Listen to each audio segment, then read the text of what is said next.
અહીંયા જે મંત્રી મુખ્યમંત્રી જે બેઠેલા છે એ બધા સર્કસ ચલાવે છે એવી રીતે કામ કરે છે, જાણે કે પોતાના ઘર ભરવા હોય ભ્રષ્ટાચાર કરીને કે ભાઈ ટૂંક સમય છે હવે આપણી પાસે જેટલો લૂંટાય એટલો ગુજરાત લૂંટી લ્યો, હપ્તા રાજ કરો, ડ્રગ્સ કરો.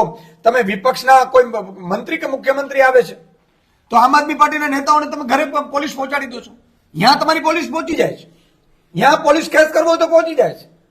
કોઈ મુદ્દા ઉઠાવે હળદરવા કાંડમાં ખેડૂતોનો અવાજ ઉઠાવે તો એને જેલમાં નાખી દેવા છે, એમાં તમારી પોલીસની કામગીરી કરે છે. પણ જે ગુજરાતની જનતાની સેવા કરવા માટે તમને અને પોલીસને બેસાડ્યા છે એ તો થઈ જ નથી શકતી. મરજી પડે ત્યારે મેલ આવે ને મરજી પડે ત્યારે બોમ્બથી ઉડાડી દેવાની ધમકી આવે ને. મને લાગે છે કે મુખ્યમંત્રી ગૃહમંત્રીએ જો આ મેલ અથવા તો કાયદો વ્યવસ્થા સંભાળી ન શકતા તો એને તાત્કાલિક ધોરણે રાજીનામું આપી દેવું જોઈએ. આજે ગુજરાતની જનતા ખૂબ ડરેલી છે, ઘરથી બહાર નીકળવામાં ડરે છે, બાળકોને સ્કૂલે મોકલવામાં ડરે છે. તમે જોયું વચ્ચે એક સ્કૂલમાં નવમા ધોરણમાં બાળક ભણતો, એને 8મા 9મા ધોરણમાં બાળક ભણતા તો છરીથી ચાકુથી હત્યા કરી નાખી છે. વાલીઓ પ્રાઇવેટ સ્કૂલમાં મોકલતા ડરે છે, સરકારી સ્કૂલમાં મોકલતા ડરે છે. આવું ગુજરાત કોણે બનાવ્યું? બહુ મોટી ભાગાપોદારી કરતા હતા ગુજરાત આવું ગુજરાત.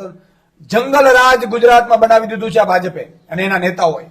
આજે દુઃખ સાથે કહેવું પડે છે ગુજરાતમાં કોઈ પણ સુરક્ષિત નથી અને કોઈ પણ વ્યક્તિ પોતાના સંતાનોને પણ સુરક્ષિત માનતો નથી.